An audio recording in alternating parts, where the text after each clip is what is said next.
Salam uşaqlar, hər vaxtınız xeyir olsun. Biz bugün maddə miqdarı Avogadro qanununun testlərini izah edəcəyik. Başlayaq birinci testlə. Hansı maddənin 100 qramı normal şəraitdə daha çox həcm tutur?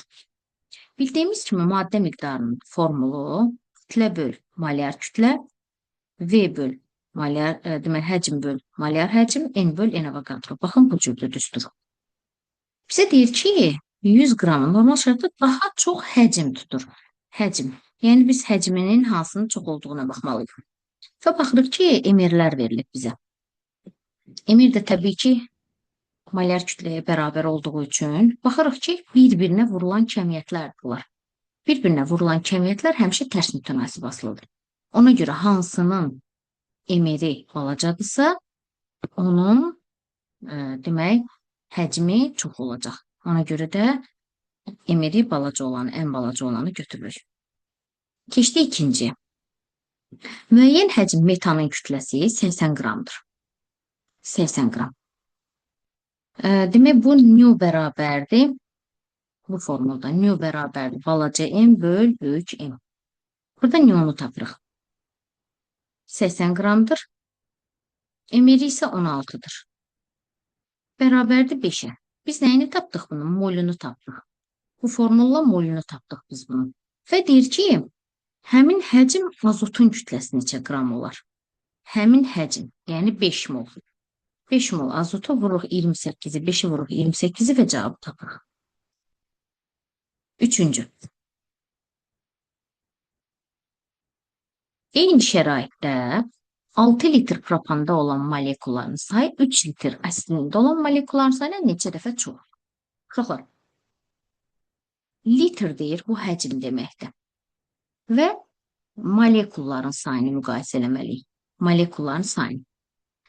Bilin ki, həcm, molekul sayı və maddə miqdarı. Üçünün müqayisəsi eynidir. Necə?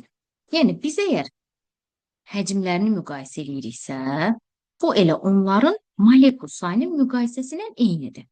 Əgər bu 6, bu 3'dürsə, yəni 2 dəfə çoxdursa, o deməkdir ki, molekulların sayı da 2 dəfə çox.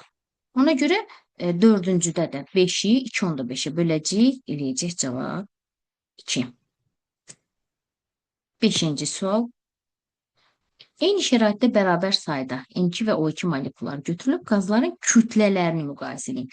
Kütlələrini necə müqayisə edəcəyik? Yenə formulu yazırıq. N böl böyük M, N böl NA və s. Baxın bu formul. Yəni nü'nun formulunu yazırıq. Kütlələr arasında münasibət necədir? Uşaqlar, emirləri verib kütlələrinin münasibətini soruşur. Və biz də baxırıq ki, balaca M ilə böyük M düz mütənasibdir, yoxsa tərs mütənasib? Yadda saxlayırıq. Bir-birinə vurulanlar. Yəni, məsələn, burada M-lə M tərs mütənasibdir. Bir-birinə bölünənlər düz mütənasibdir. Bir-birinə vurulanlar tərs mütənasib, bir-birinə bölünənlər düz mütənasib. Bunlar bir-birinə bölünür deyə emiri böyük olanın kütləsi də böyük olacaq. Yəni, burada hansı variantı olur? C variantı. 6-cı sualda isə burada deyir ki, həcmləri arasında münasibət.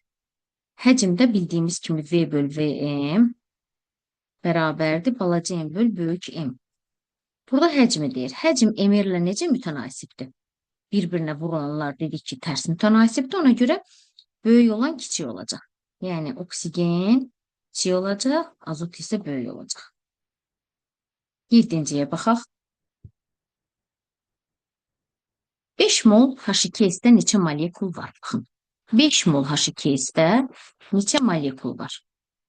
Bildiyimiz kimi molun altından 1 yazırıq tənasüb quranda, molekulun altından isə 6/2 vur 10^23.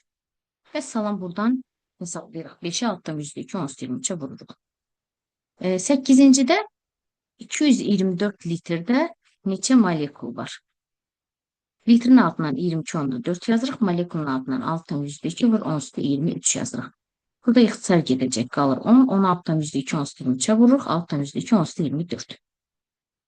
9-cu suala baxaq. 15,8 qram natrium 2 S2O3'də kükürdü atomların sayını. X atom kükürt. Qramın altından təbii ki emerin yazırıq. Atomun da altından kükürt 2 dənə olduğu üçün 2 vur. 6 tam üstü 2, 10 üstü 23.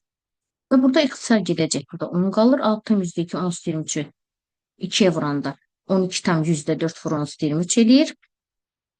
Bu da 10'a böləndə 1 tam 204, 10 üstü 23. 10-cu suala baxaq.